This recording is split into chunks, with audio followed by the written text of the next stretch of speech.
Smart 24, driving business.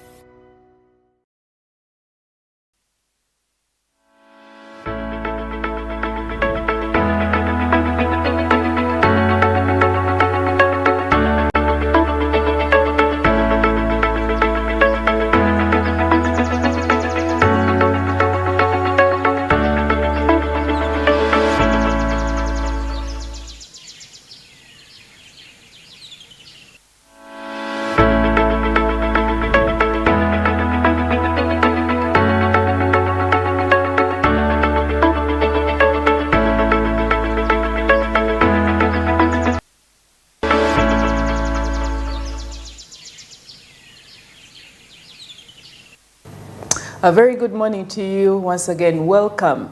A brand new week today, the 8th of July 2024. It's always a delight to have you join us here on Smart Means Business. We are live here at Smart 24 TV. My name is Kemcha Doreen with my colleague Mercy. Mercy, how are you? Well, good morning, everyone that is tuned in to Smart 24 TV. This is where we drive business every day from Monday to, Sunday, Yes. 24/7 running business. And of course, you can catch us on our different platforms on DSTV channel 372, on GoTV channel 320. I'm guessing you must be scrolling on your TV looking. That is where we are. And of course, our different social media handles on Twitter, on Smart 24 TV now, and on X. Sorry, I beg your pardon, on Facebook or Smart 24 TV official. And you can go to our YouTube page. Just go type in Smart 24 TV, and trust me, you won't regret it. Well, my name is Mercy Katsime, and it was a very beautiful weekend with some light showers of rain, which just helped to lift to make the environment quite favorable. It was quite hot and dusty. It was quite hot and dusty. We welcomed the rains. We loved it. Oh, it's so cold. It's so cold this early morning. I love the cool weather. Now let's warm you up. Let's warm you up with the latest business news, national, regional, as well as international. But just to give you a sneak peek into what is going to be happening today, let us get back into the basics. Uganda did very well with its ABC strategy in curbing down the HIV/AIDS prevalence during the earlier years. But as of today, let's look at the cost implications. We're going to be talking about HIV/AIDS cost implications to Africa, to Uganda particularly, and we'll break it down with the financial burden breakdown. This is a burden. Are we aware? What is the latest strategy? What is happening? And even when we get between 9 a.m. to 10, we'll actually have some insight coming in from one of the key stakeholders talking about, let us break it down further and get to talk about the different strategies that are currently happening within the countries. A lot coming in your way. We will have something coming in as well in regional news, what's happening in Tanzania, what's happening elsewhere. And of course, when we come down to the international news, we will be looking as well. Is the race still on? Are the Chinese still fighting for their rights to spread their EVs all over the place, or they are being strangled right now with different tariffs being slapped upon them by the US as well as the EU? Much more will be coming in. But before we get all into that, Mercy, what is happening so far in your community in regarding HIV? Are people lax? What is happening so far? What have you seen? Well, I'm guessing we are back to relaxing. We had forgotten all about it. We had focused on other things, but now it's back. It's back, and mostly with the youth. Yeah, because they're a bit reckless. A little bit reckless. Yes. We will have someone join us on Friday this week, actually, within that age bracket, the youth in Uganda, talking about what is happening, what are the trending behavior.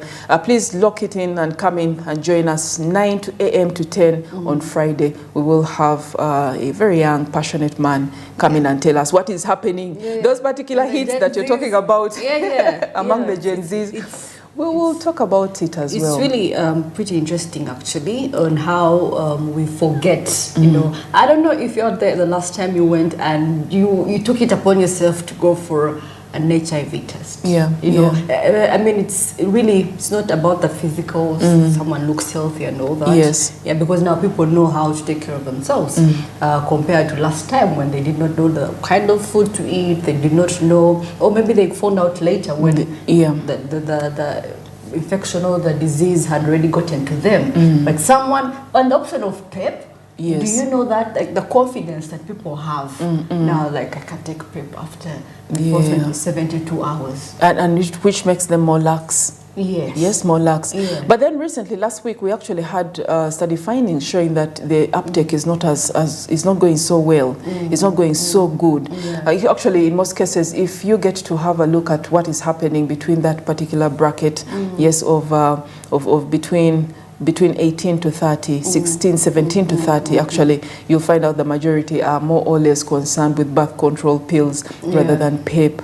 And they don't want to go through all the nitty-gritties of being asked, so where were you, with who, what did you think? And then you go through the entire phase of counseling. They would rather that they just walk within a pharmacy and get whatever they can get and rush out, unfortunately. I mean, who would want to be seen in a counseling place? Or I mean, how would you even describe it to someone? Yeah. Yes. You want a free Scott life, you know. One wants to find a couple of to disturb you. Yeah. You're already time bad. You want to move. But let me just give you just a little bit of a hint on what is happening. Right now, getting to talk about it, there are 9 countries that account for 70% of the HIV burden in Africa. These include Ethiopia, Kenya, Malawi, Nigeria, South Africa, Tanzania, Uganda, Zambia, and Zimbabwe. Uganda is among those 9 countries that account for 70% of the HIV burden in Africa. These countries as well have particular challenges within their funding, HIV/AIDS funding needs all through 2050. And they're based on 4 particular scenarios of coverage using data. Different findings have found out that indeed there is a problem. It is not necessarily the countries that have the highest HIV rates, new infections, that have a problem. It is those that actually have a low GDP.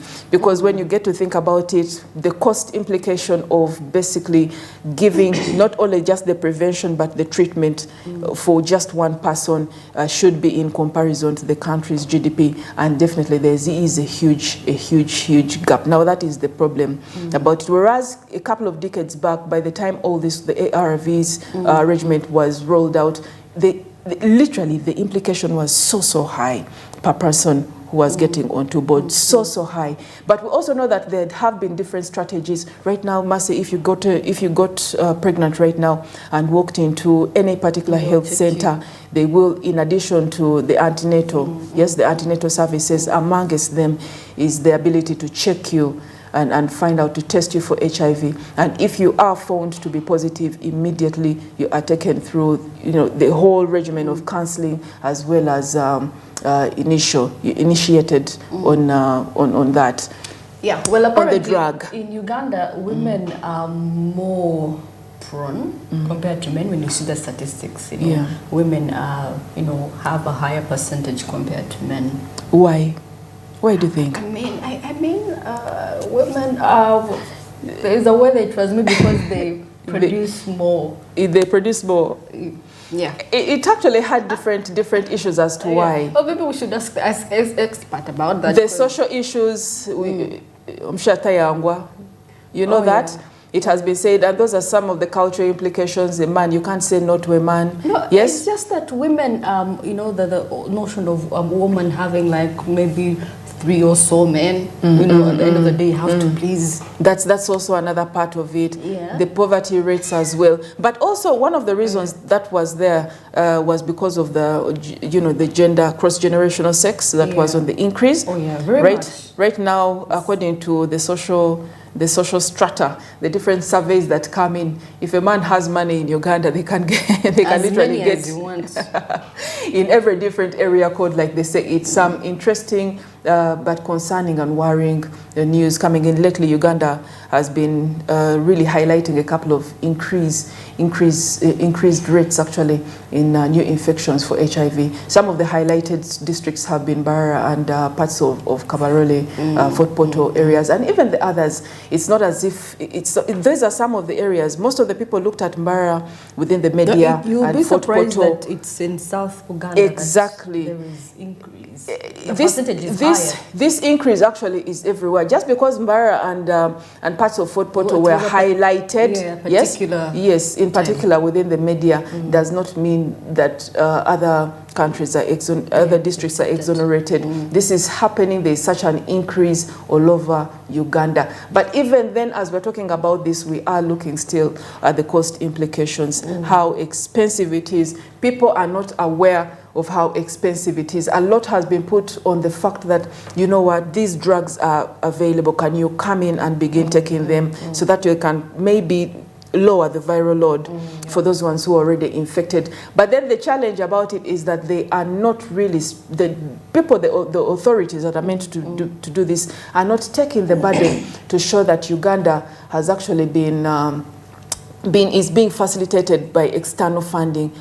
The budget for HIV/AIDS in Uganda is literally has been funded or financed over 85% coming in from external funding. And this funding has been slashed down over the years because of different strategies, different policies, of course Uganda's LGBTQ stance as well. So we've had these monies slashed down and it's beginning to take a toll on some of our strategies within Uganda. But not much is being talked about this. People think you can walk into there and then find the ARVs immediately. And we thank the government that this is still possible. But then they are worried a little bit. They are worried. And this is why you will go to the islands just as it happened during the lockdown and they will tell you they had run out. There were no ARVs on the islands. What else are you seeing within the research findings there? Well, looking at the report for 2022, you know, just looking at Kampala alone covers 6.9%. That is for 2022? Yeah. 6.9%? Just Kampala alone? People are worried about Mbarara and Western Uganda, honestly. Yes. Southwestern Uganda covers 6.0%, which is little compared to Kampala. So that because the majority of the youth, source employment in the capital. So it's risky. It's very risky. Yeah, risky. Yeah. That's why the majority of the youth are in Kampala. In Kampala. Looking at the different institutions of learning, that is too much. It's too much there. Like you talked about, the age gap. Yes. This is what is happening if you got time and sat down and looked at the different the findings and the research coming in. Findings and research. If you took a night, you would be disappointed. Honestly, I don't think it was disappointed, but I mean that's the lifestyle that that is on. That is out there. You have to source out how to survive. Yeah. Reveal? That's for the Gen Zs. It's very ironical how they choose to fear pregnancy above all. Yes. Yeah. HIV. What do you mean survive? That caught my attention. You must choose how to survive. When you're talking about surviving, if you do not want to work, you get me? Yes. I mean, we're looking for the easier ways of getting money. Do you know that I was very astounded, very shocked actually, when I heard from some of the guys that I was talking to downtown some time back, I think last year but one, and they were telling me that it is very possible within particular areas, I won't mention names, within particular areas to be able to have transactional sex for less than 1,000. Oh yeah. Yeah, it is. Known. Not even 10, not even 10,000, but yes, cheaper. That is why it is more in women compared to men, because women do much of the sex work anyway. Yes, to be precise. Yes. Oh dear. These stories and more, we will be talking about this. This will be the undertone of today's conversation. But I think, Mercy, we should dive into the press right now. Oh yeah, we are running short out of time though. Yes, please. We shall just wrap it up. Let's dive straight into press.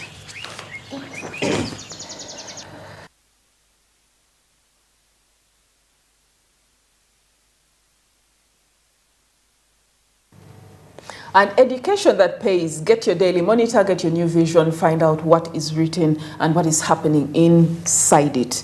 Church as parents to guide children on social media use. Oh yeah. Children are getting to see more than they bargained for on their parents' phones. Actually, that is the root cause why we're having such, increases. Involvement. Involvement. You know, I'm going to like what I said. I'm like, you know what? Let me try this out. Yeah. I don't know how it would feel. It starts with fleeing, and then the next thing you know, it's becoming something. So Yeah. I guess there has to be regulation on the intake of social media.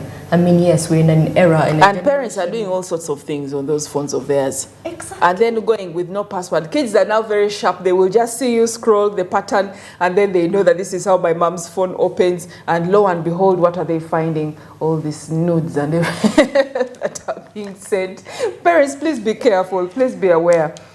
More news as well. Tension as land dealer seeks to evict villages. This is was happening in Busamba village, Namayumba sub-county. Some news coming in there. And you have, of course, the lands minister, Judith Nabakova, as well involved in that, mediating and trying to bring some sanity there. Taxman salutes its own new sheriff in town, and the URA spokesperson says the creation of the new unit marks a pivotal step in the fight against corruption. Some good news coming in there, more regulation for the URA.